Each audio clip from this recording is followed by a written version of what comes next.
तो nature and essentials of Muslim marriage, Muslim marriage का nature और एसेंशियल्स क्या है. This statement is however sometimes so overstated that real nature of marriage is absurd. मतलब actually कैसा है कि मोमेडियन मैरिज जो है, जो निकाह है, उसको एक सिविल कॉन्ट्रैक्ट बोल सकते हैं, क्योंकि एक प्रपोजल है, एक एक्सेप्टेंस है, फिर उसमें विटनेस है.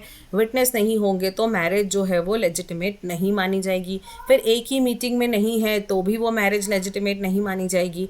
इसमें कोई फंक्शन, कोई रिचुअल, किसी चीज़ की कोई प्रथा, कुछ ऐसा कोई ऐसी चीज़ करने की ज़रूरत नहीं है. बस दो लोग अगर एग्री कर रहे हैं, दो विटनेस के सामने, जो भी कंडीशन है, दो मेल विटनेस और एक फीमेल विटनेस, जो भी कुछ कंडीशन है, उतने लोगों के सामने अगर कर रहे हैं तो वो जो है वो मुस्लिम मैरिज जो है वो निकाह जो है वो जस्टिफाइड है. तो ये इम्पॉर्टेंट एस्पेक्ट सोशल भी है, रिलीजियस भी है. फिर one would do well to remember that marriage is recognised in Islam on the basis of society. That is no doubt a contract, ये कॉन्ट्रैक्ट ही है, बट एक सेक्रेड है, एक मान्य चीज़ है. The prophet once delivered a sermon on marriage that to this day it is repeated in few variations in Muslim marriages, as it contains a lot of practice advice and many noble sentiments. अभी बहुत सारी advices दी जाती है during the marriage and all. तो to constitute a valid marriage, no formality is required. Not is any religion ceremony is necessary, कोई ceremony की भी ज़रूरत नहीं है. Usual conditions necessary to constitute a valid contract, जो वैलिड कॉन्ट्रैक्ट के लिए ज़रूरी है वो ही वैलिड कॉन्ट्रैक्ट ऑफ मैरिज के लिए ज़रूरी है. Thus a parties must be of, contract के लिए क्या है, साउंड माइंड और मेजॉरिटी एज. तो यहाँ पर भी वही है, एक तो sound mind and they must not be within prohibited degrees relationships of relationship. Lunatics जो होंगे, मतलब पहली तो बात यह है कि वो साउंड माइंड हो और एज जो है वो प्रॉपर हो एज पर दी लॉ. अब मुस्लिम लॉ में एज अलग है मैरिज की, वहाँ पे मेजॉरिटी एज 18 की बात नहीं है. वहाँ पे age of puberty is decided that the person is liable to marriage, to have a marriage और नॉट. तो फिर लूनेटिक्स और माइनर्स जो है, जो लूनेटिक्स है, जो थोड़े अनसाउंड माइंड के हैं वो, और माइनर्स है जो, उनका अगर who have not attend the age of puberty, जो अभी भी मेजर नहीं हुए हैं as per the Islamic law के हिसाब से, या फिर ये बोलिए कि 15 ईयर्स के नहीं हुए हैं, may be validly contracted in marriage by their respective guardians. अगर वो माइनर्स भी हैं तो भी, माइनर्स हैं या लूनेटिक्स हैं तो भी उनकी मैरिज करवाई जा सकती है, उनके गार्जियन करा सकते हैं.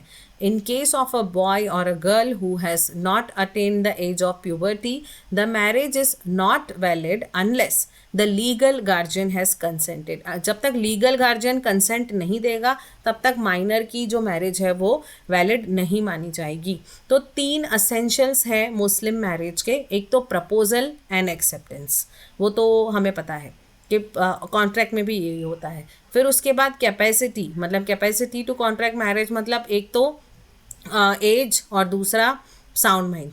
फिर तीसरा अब्सेंस ऑफ एनी इम्पेडिमेंट, वो हम देखेंगे इम्पेडिमेंट क्या क्या चीज़ें हैं. अब प्रपोजल एंड एक्सेप्टेंस, प्रपोजल को बोलेंगे इजाब और एक्सेप्टेंस को बोलेंगे कबूल. तो ये जो प्रपोजल जो इजाब है और जो कबूल हो जाता है, expressed at one meeting and in presence of 2 male और 1 मेल एंड 2 फीमेल विटनेस. तो ये कंडीशन है, 2 मेल मेंबर्स होंगे, 2 मेल विटनेस है तो चलेगा, लेकिन 1 मेल है तो उसके सामने 2 फीमेल भी चाहिए. तो आइदर 2 मेल्स या फिर 1 मेल एंड 2 फीमेल, इतने विटनेस है आपके पास, एक ही जगह पे इजाब और कबूल है तो वो मैरिज है. It is important both the proposal and acceptance must be expressed at one meeting.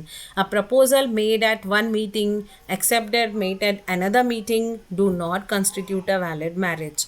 The usual form of proposal is, I have married myself to you, and that is acceptance, I have consented.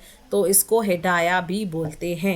The word of proposal, ये जो proposal के words हैं और acceptance के proposal है, भले आप खुद ना बोले, आपके एजेंट्स, मतलब जो भी कोई मैरिज करवा रहे हैं या वकील्स बोलिए, वो करा सकते हैं, लेकिन वहाँ पर भी विटनेस का होना ज़रूरी है। और विटनेस कौन होने चाहिए, वो भी साउंड माइंड के होने चाहिए और मुस्लिम्स होने चाहिए, एडल्ट मुस्लिम्स होने चाहिए, बच्चे मुस्लिम भी नहीं चलेंगे।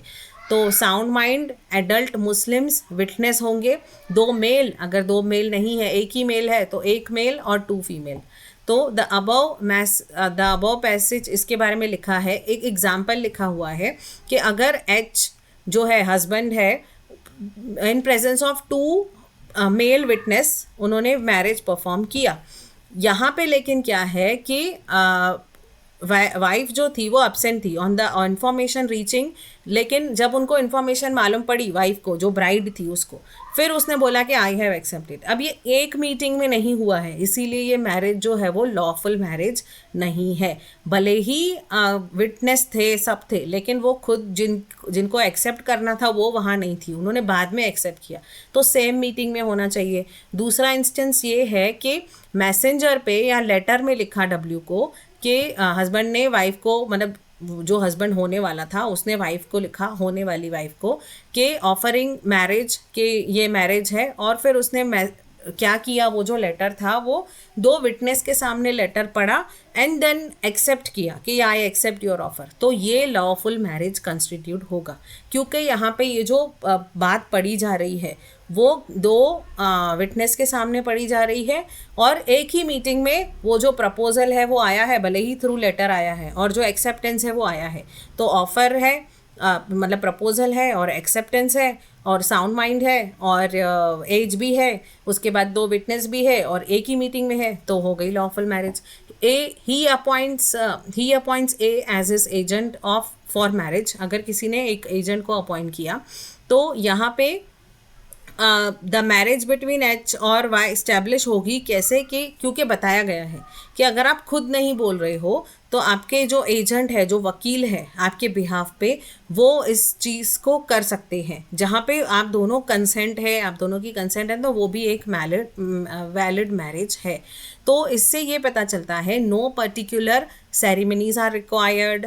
फिर द मैरिज जो है of one of the fact of the marriage में be proved by the evidence.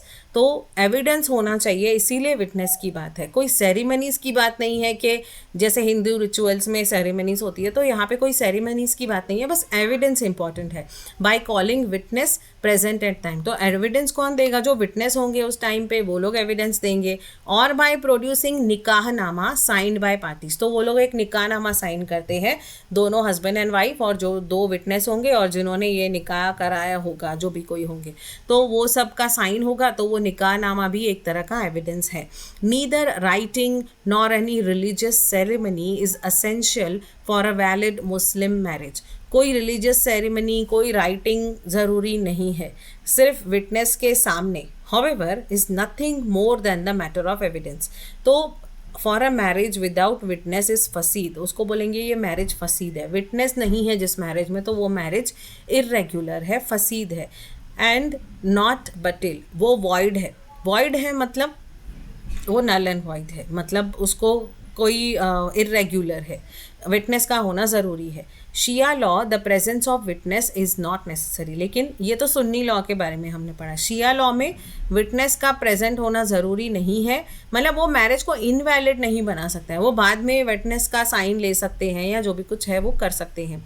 तो evidence that the wife gave her consent to the marriage and husband agreed to dower constitute sufficient proposal and acceptance.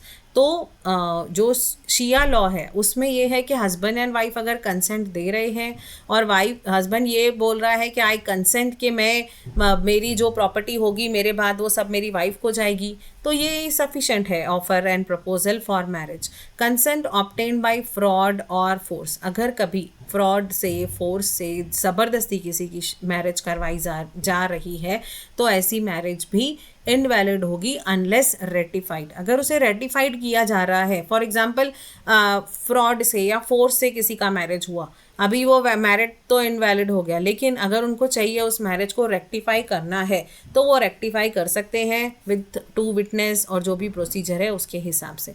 The marriage however performed by her father, अगर किसी एक case था उसमें कैसा हुआ था कि फादर ने अपनी बेटी का मैरिज जो है उसकी मर्जी के बिना करवाया था. तो marriage however performed by her father against her wishes, it was held that the marriage was invalid. तो ये फोर्सफुली मैरिज हुआ, but both because it was without the consent of, उसकी मर्जी के बिना था. तो who was an adult virgin and also because it was celebrated under compulsion. तो कंपल्सरी में हुआ, फोर्स में की हुई मैरिज है, तो वो इनवैलिड है.